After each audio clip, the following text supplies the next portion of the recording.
a rugged land, rivalries and vendetta, scheming and intrigue. Their politics were ferocious. A time of art, a time of enlightenment, a time of war. War as my business, peace would ruin me. Soldiers of fortune. They fight for profit, not for glory. They fight to survive. Armor and steel. The time of the night. You know, this is not covert warfare. We want to do the 15th century armour some justice. The scourge of medieval Italy. The dogs of war. The condottieri. The medieval world. The 5th to the 15th century. Tim Sutherland is one of Britain's most experienced archaeologists. He and a team of specialists try to understand medieval life by exploring the realm of the medieval dead. We have a classic view of the storybook medieval life. We don't hear the stories about the common man trying to keep his family alive. Archaeologically speaking, we can now focus in on the medieval dead people. You couldn't help almost look through their eyes thinking, what did they see? How did they die?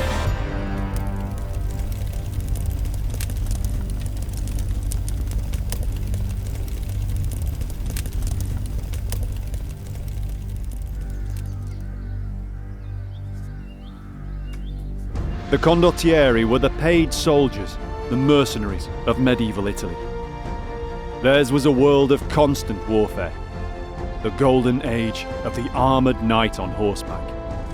It was a life of training, of pitched battles, and gallant cavalry charges, all against the backdrop of one of the richest settings of the entire medieval period.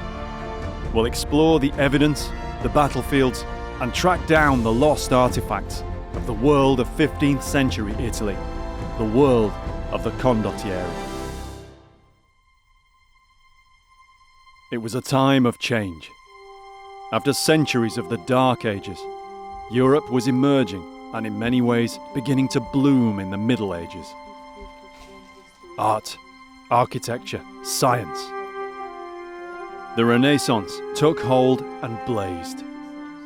Nowhere more so than the very crucible of this new cultural age.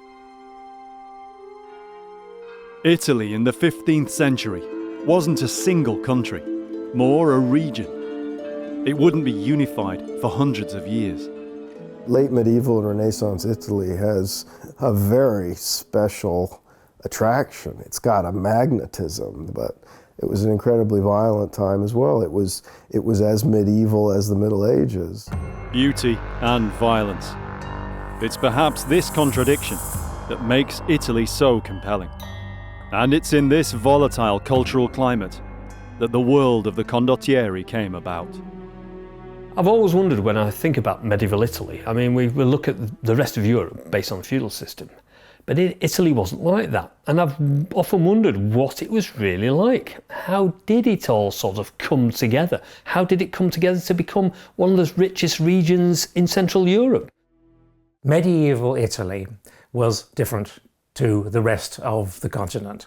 It was fragmented into small, though extremely wealthy, city-states in both north and centre, and of course the Papal States. This was incredibly complicated, complex, colourful, highly cultured and remarkably wealthy, sophisticated part of the world.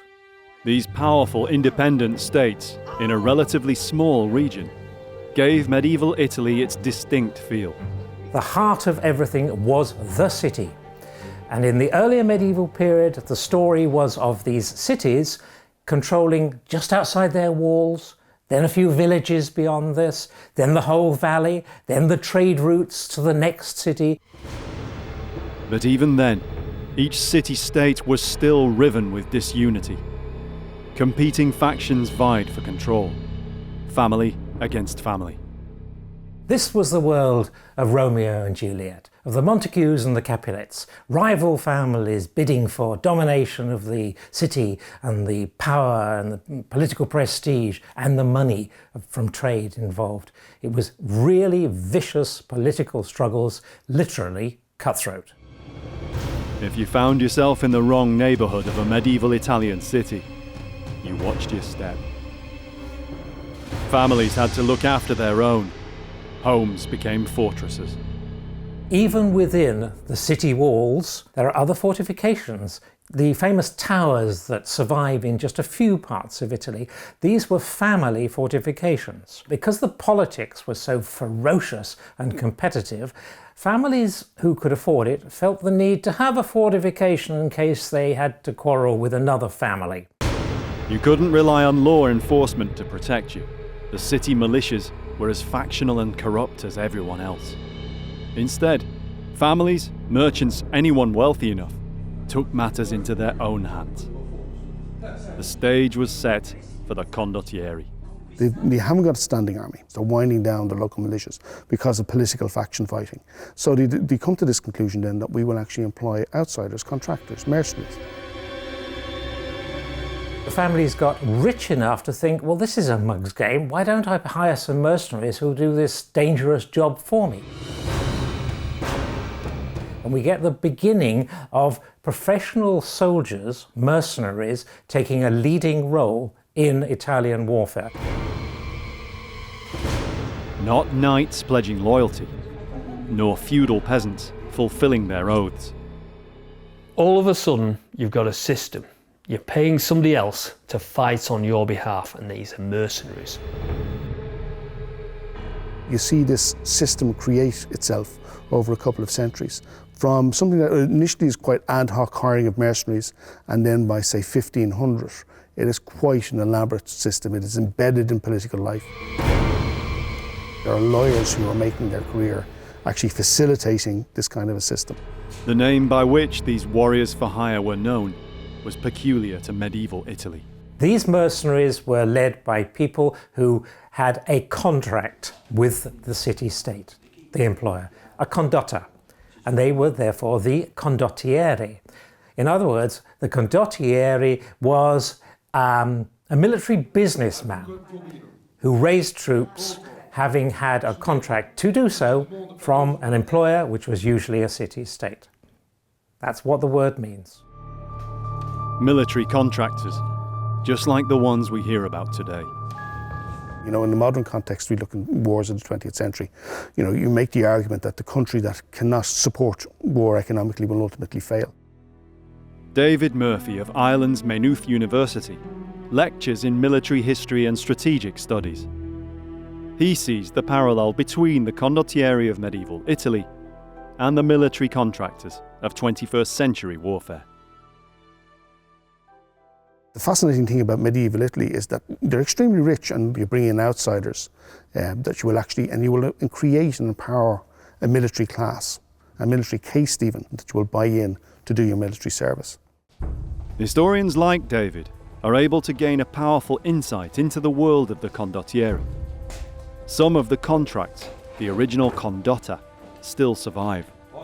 They reveal a wealth of detail.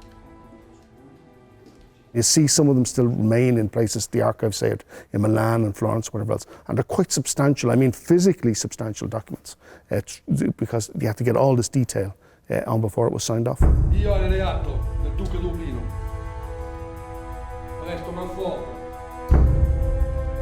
The condotta was initially a simple agreement, securing military service for say 60, 90 days, in exchange for an agreed fee, usually paid monthly in Italian florins. Huge sums, 1,400 a month in 1360, In questo momento preciso 1,600, abbiamo bisogno di lui. 1,800 a month by 1420. With so much money involved, and clerks, negotiators, lawyers, it's no surprise that the contracts became ever more complex. Drawing them up was an occupation in itself. You see them graduate and get much, much more complex. There will be clauses put in terms of, say, if people get injured, extra pay, what that extra pay will be if you lose a limb, extra pay on top of that. So it gets very, very complex. And also in terms of, say, food that has to be provided, times of payment. So it goes beyond from just being a very simple kind of like text to quite an elaborate one. Most of all, the condotta stipulated exactly what kind of assets the employer was buying. What kind of fighting forces.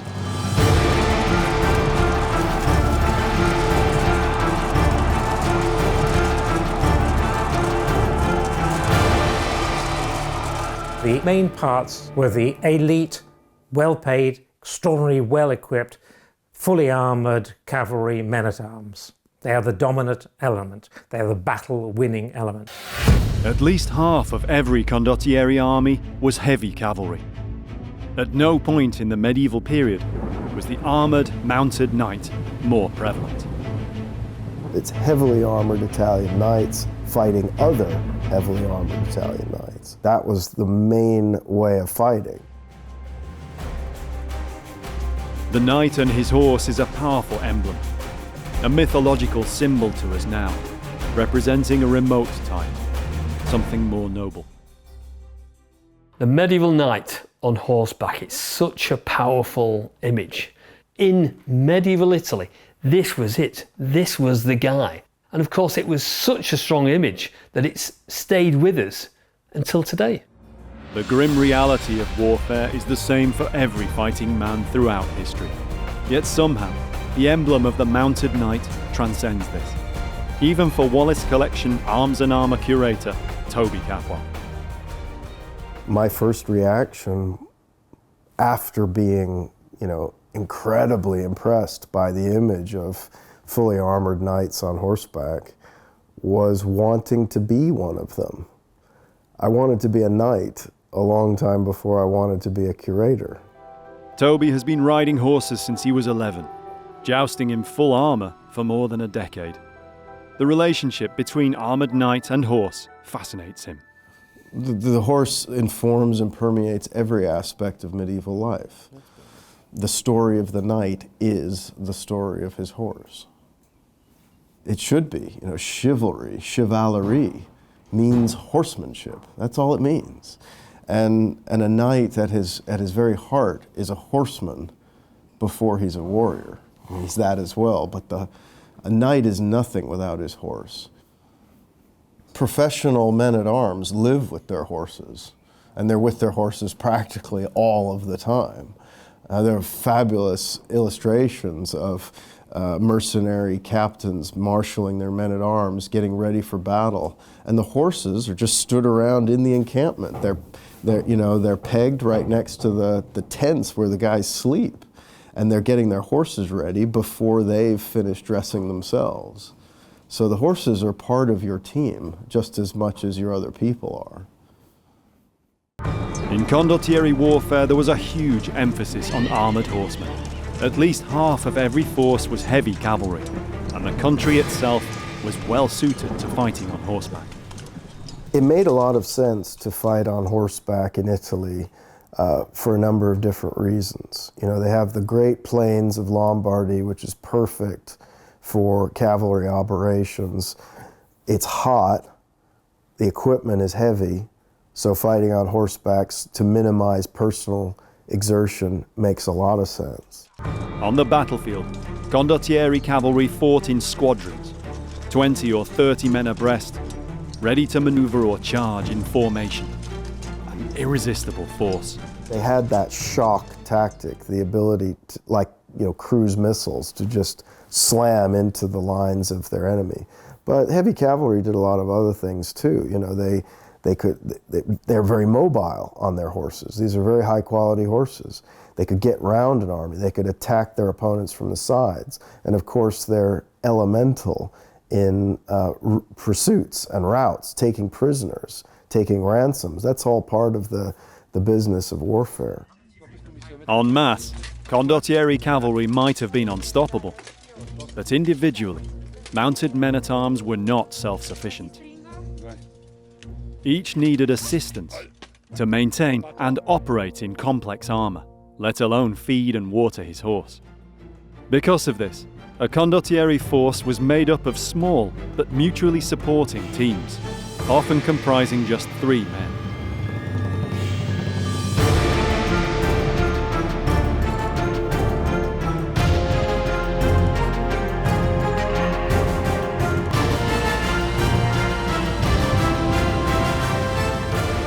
The basic 3-man system that was practiced in the late 14th and into the 15th centuries makes a lot of sense, because you've got your main armored man, who is the heavy hitter, but he needs someone to guard his sides and rear. When you're in the full armor, you can't see very much, you can't hear very much, you can't feel very much. You can hit really hard, and you've got a lot of power in the horse and in your equipment, but you need someone else who can be like your radar and be looking at the other direction and telling you a bit more about what's going on.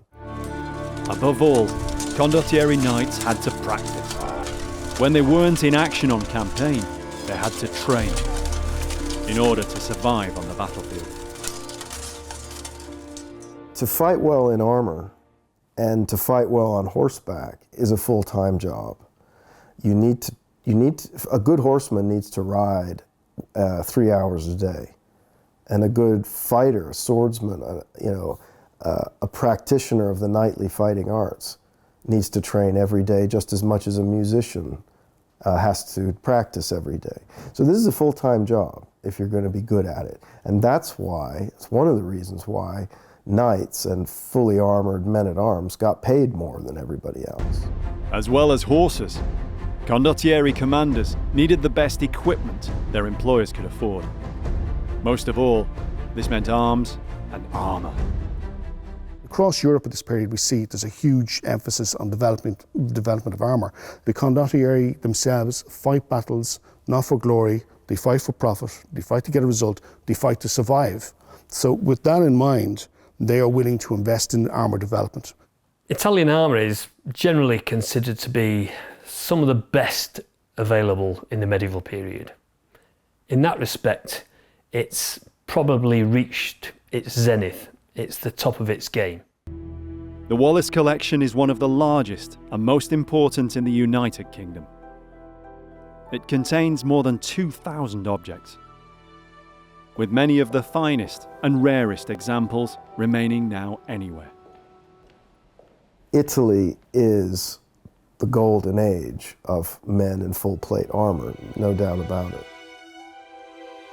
Well, certainly from a visual and sensory perspective, all these armors are very highly polished, so you'd have a blaze of reflections in the hot Italian summer.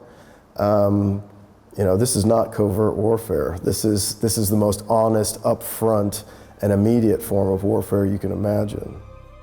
The helmet was one of the most important pieces of armour. It not only protected the condottieri, but dehumanized him to an opponent, increasing his psychological impact.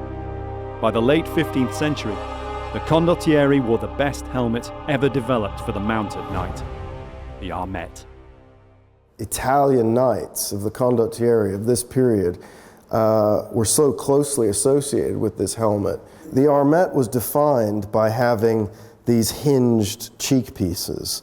And this is an ingenious design because they can open up to accept the wearer's head, and then they lock closed around the lower face. So the whole helmet is really enclosing the whole head very closely, very, very well fitted, and getting all of this shape and getting this helmet to work is technically extremely difficult. This is really the best technology of the time. But it wasn't just the helmet. The condottieri spent most of their time while employed on campaign wearing their armour. So they wanted the best protection, the most practical, the most comfortable, and of course the most prestigious they could afford. Italian armour of this period is like a Lamborghini. It's beautiful. It appears simple. It does the business.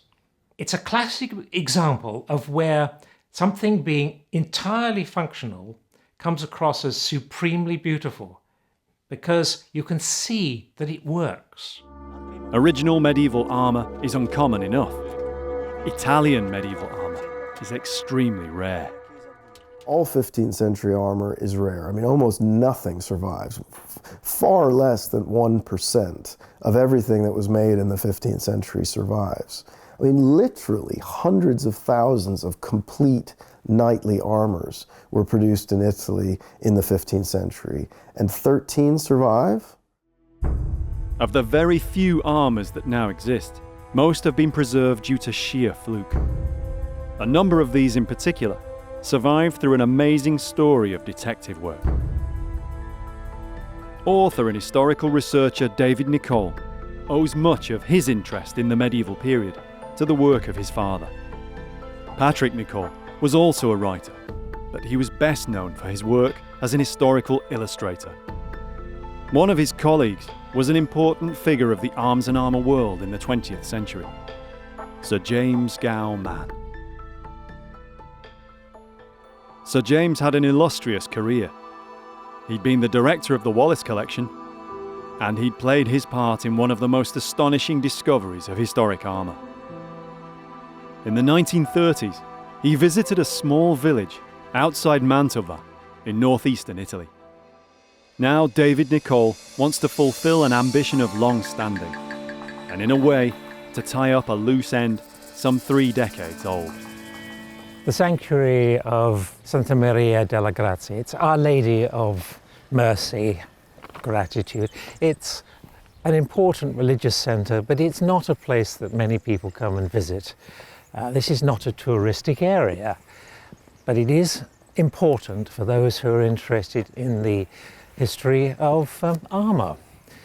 Indeed, my father always wanted to come here, never was able to do so, so I feel in a strange way I'm doing it for him.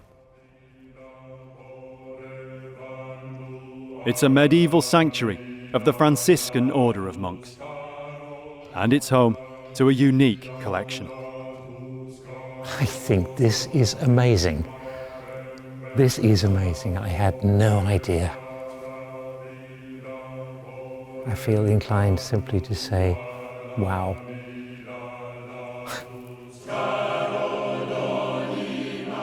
Faces stare down from the walls. Faces enduring suffering. The condemned, the hopeless, the lost. The many dozens of mannequins are hundreds of years old, dating back to medieval times and after. This is a quite extraordinary place. I wanted to visit here for many, many years, but I had no idea it was quite so remarkable as this. I have never seen anything quite like it before. To modern eyes, they're more than unusual. They're grotesque, bizarre. But they're not all horrific. They're representations of people from all walks of life. Men, women, rich and poor, clergymen, soldiers. Each represents a soul saved. The figures are expressions of thanksgiving. They all tell a story. They are all donated by some person who was grateful for being saved from a sickness, disease. Sir James gazed up at these figures, just as many generations had done before him, each of them costumed as the person would have been in life. Realistically crafted in papier-mâché or wax. Maybe, some thought, a little too realistically. There were mannequins here depicting medieval knights in full armour. They looked at these statues without realizing that some of them weren't, in fact, statues. They're actual, unique suits of armour, extraordinarily rare and beautiful things covered in paint and dust and quite difficult to see. And that is, in a sense, where the story of these armours really began. Several extremely rare armours, complete suits, had lain under the noses of the locals here for centuries. The armours were carefully taken down for restoration. the wax and paint had to be painstakingly removed, almost like archaeology. I have to say, if my father had been able to come to this place, he would have been bowled over by it. But where did the rare suits of armour go? David will follow the trail to see for himself. Medieval Italian armour is rare now, but in the time of the condottieri, it was produced on an almost industrial scale. The workshops of northern Italy would have been dark and noisy places, as the smiths worked at feverish paces to keep the condottieri men-at-arms equipped. It's one thing to appreciate the armour for the quality and the workmanship, but what's it like to actually make? What about the people that made it? What was it like to be a medieval armourer? Beating sheet metal day in, day out. The heat, the grime, the strength to do this hour after hour, day after day. It takes an unbelievable amount of strength. And sometimes you wonder whether you're capable of doing such a thing. So I wondered what it would be like to go and have a go myself. To do this, Tim heads to Chesterfield in Derbyshire. He's come to a 21st century armour workshop, the home of White Rose Armouries. Nice to meet you, White Dave Rose Hewitt. Armouries. Excellent. Hey, shall I have a brew before we start? Kettle's on, mate. Dave Hewitt is a 21st century master armourer. So Dave, how long have you been doing this? For my sins, 32 years now. I used to be an accountant and I hated it. So I were into reenactment and I couldn't afford any armour, so I found some scrap road signs and decided to make my own. So my armour had got give way and all sorts of stuff inside on it.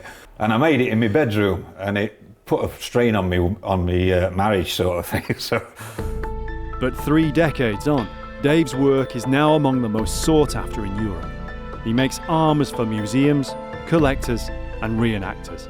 I wanted to make good stuff. I didn't just want to do it as a job, because I don't think you could do this as a job. This is a calling almost. Over the years, Dave has taught himself the skills that were used in the guild-protected workshops of 15th century Italy. Today, I mean, you've got me and a couple of lads working in this little armoury here. It was nothing like that. I mean, they reckon Misaglia brothers in Italy had got permanent staff, about 3,000 of them working. But then you've got your journeyman armourers, probably another 2,000-3,000 cottage industries, specialists making hinges, buckles. Can you imagine the amount of buckles that you'd require? I've always been fascinated by armour because it's a piece of art in itself. It is, of course it is. It's you're making an exoskeleton, you're making a living sculpture. So, what are you going to get me doing today then? We're going to make a simple breastplate with a placket, typical 15th century style. One of the most vital pieces of a condottiero's armour was his breastplate. It was usually in 2 overlapping sections. The placard was the lower piece. You're going to make most of it and I'm going to watch you.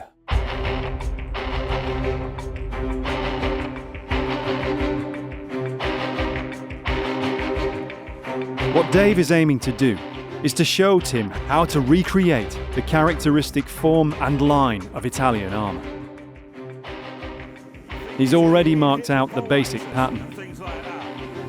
A 15th century medieval workshop might have had some water-driven machinery, and they'd have used a charcoal furnace. For speed, Dave has modern power tools and gas fire. But the main way of creating the form of the armour hasn't changed in centuries. It's time for Tim to make some armour.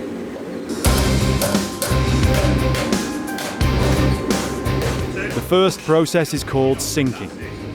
Under Dave's eye, Tim is stretching the metal into the convex shape that gives the armour its strength. Constant heating and beating keeps the steel malleable.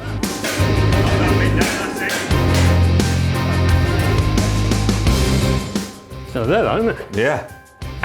Let's just have a quick gander at it. Tim's beaten out the depth of the basic shape. Now it's time for the next process, smoothing out the lumps and bumps left by the sinking. For this, he uses one of Dave's special bespoke hammers.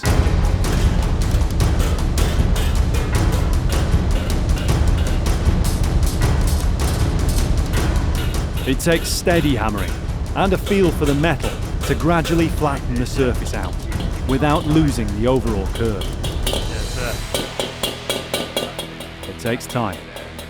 Medieval Italian workshops would have rung to the sound of hundreds of hammers like these.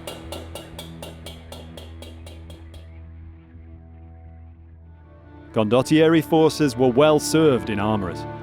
Throughout the 14th and 15th centuries, Italian armour making grew to be internationally renowned.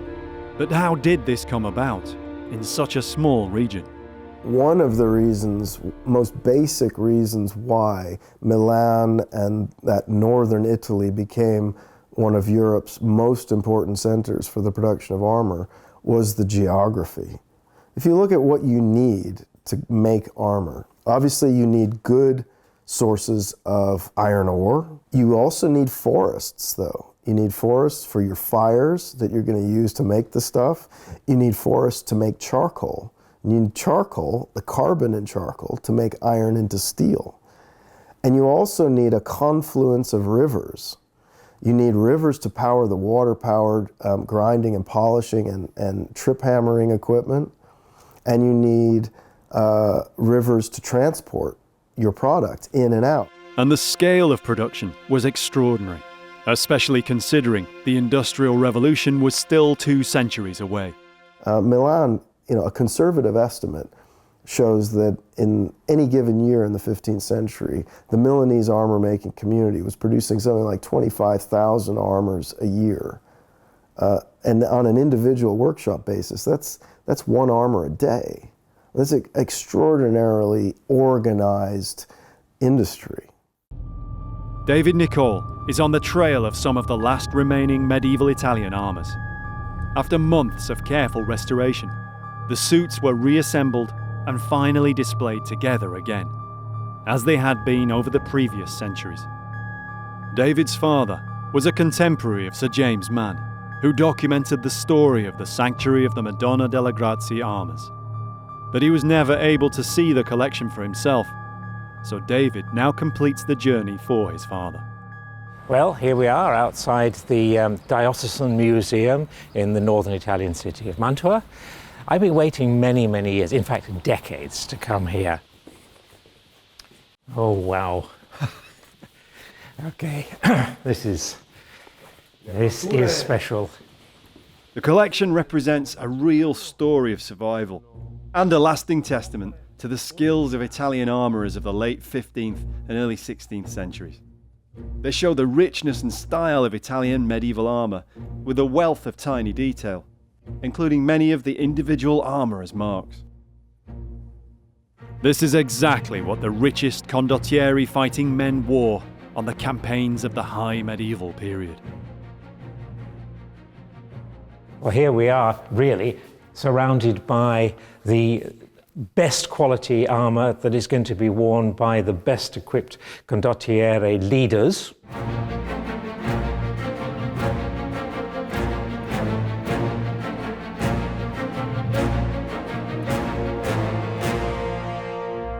This is the high point of the armour, the armourer's art, but also the high point of the condottieri period, the pinnacle. This is what they reached as a complete military elite. No one knows now to whom these armours belonged. The Madonna delle Grazie, the Madonna of Mercy, was the protector, just like any believer who had reason to give thanks for recovery from an illness or misfortune. Condottieri soldiers here made their own tributes in gratitude.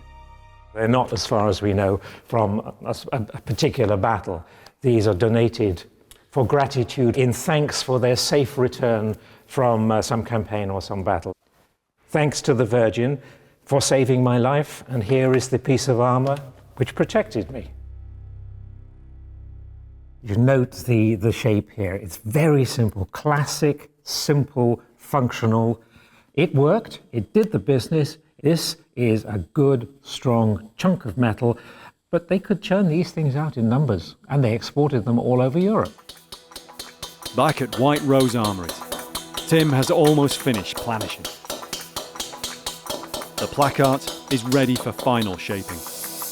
Tim's creasing the metal over to create the waist. A skirt made of other plates or lames would have hung from this to protect the midriff. A fine grit grind gives the bright finish that a condottiero noble would have expected. So there it is, Tim. What do you reckon to it? I can't believe we've made that, although you keep saying I've made it, but I haven't made it, you've made it. It's phenomenal that you can get something that round out of a piece of flat steel. I still can't believe it, and it's taken a day. It's beautiful though, isn't it? It is. And you can see it works. And it's to do exactly what it says on the tin. So that's a perfect fit. Squeeze into it. You see you've got your survival zone in there now. That's not touching your flesh. No. So any impact on there is going to be transferred through there all around, and transferred into your softer flesh down here. That's right. So all your vital organs are going to be safe and sound. All that trauma is going to miss them. It's been a real privilege, and to work with somebody who knows what they're doing is an even more of a privilege, because obviously you've been doing this for a long time. Thank you very much. It's been an unforgettable experience. My pleasure. Yeah, thank you. However useful mercenaries were on the battlefield, an employer had always to be wary.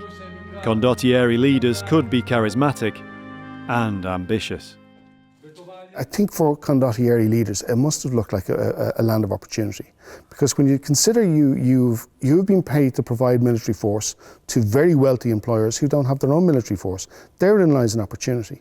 And you see sometimes they get drawn into kind of wider politics that shouldn't really concern them. Intrigue was all too common. In 1478, the Pazzi family plotted to assassinate Lorenzo de' Medici by turning his own condottieri against him. The whole idea is that when Lorenzo's at Mass, he will be taken out, and then also key members of his family will also be taken out, and it'll all be not a bloodless coup, a bloody coup, and power will change. Only it didn't work out that way. Lorenzo survived, rounded up the culprits, and sent a powerful message to his enemies. And then there's a series of very gratuitous executions on the main square in Florence, where they actually pitched them out of public buildings to hang them, having kind of semi-disemboweled them first, so that when they come out the far end of the rope, their guts will spit out onto the square. So very, very graphic. But again, for a condottieri leader, this, if he's willing to take those kind of risks, it could be spectacular success. But when it goes wrong, it goes very badly wrong. In the last years of the 15th century, times were changing fast in medieval Italy. The economies of the individual states were developing, and people were beginning to see beyond constant intercity conflict. But it needed something to happen, something to force the change. The catalyst was invasion. Europe too was evolving, kingdoms vying for power. Charles VIII of France invaded the Italian peninsula, and the Italian states vowed to come together to fight the French. Condottieri, who had previously fought each other, now fought under the same banner. The scene was set for one of the last great set pieces in the story of the Condottieri. From Mantova, David heads southwest. Here in the Tauro Valley is where the Condottieri cavalry played their part against the French invaders. Two armies in this valley. Two armies on opposing sides of the river. The weather was turning bad, a portent for what was to come. This was an Italian army, a very mixed Italian army from many states, but facing, or attacking indeed, an invading French army which was on its way home. It was not retreating, it was just on its way home. The French had chosen their line of march carefully. They were protected on one side by hills and woods, and on the other by the river. The only way the Italians were going to be able to do this was to charge across the river. The battle was fought over a huge area across the valley, with the French force extended in line of march along the road. The river is just as wide as it was back then, though the shallows and shale beds have changed. There's enough for David to go on though, as he seeks out the approximate area where the spectacular events took place, epitomizing the flashing spirit of the Condottieri cavalry. Well, there's the riverbed, the River Taro. I was here 30 years ago. I was a bit younger then. The patched-together Italian army was commanded by a veteran condottiero leader, Francesco Gonzago, the Duke of Mantova. It was he who ordered the attack across the shallows of the river to surprise the French. One of the obvious places to cross the river, who wanted to make a charge and to attack the flank of the French army as it went across, was the ford. And there was a ford here opposite Oppiano. And I think it probably still exists, although the riverbed, the riverbed moves a lot. But that night, the weather finally broke. Rain, thunder and lightning lashed across the hills and valley. The ford the condottieri wanted to use flooded. Gonzaga, in command of the Central Division, decided not to go across the river at the ford. So he shifted to his left, upriver, and charged across at another smaller ford, which for whatever reason he decided was more suitable. Hundreds of condottieri knights and men-at-arms waded their armoured horses through the river to attack the French flank. This magnificent, sparkling, twinkling, steel-clad horde, they must have looked superb. But they flounder a bit. They get across, and then they have to attack without any time or space to reorganize themselves. So it was something that didn't really quite work. Must have looked marvelous. A spectacle it surely must have been, but for all their dash and valour, the different condottieri leaders just weren't used to operating under a single command.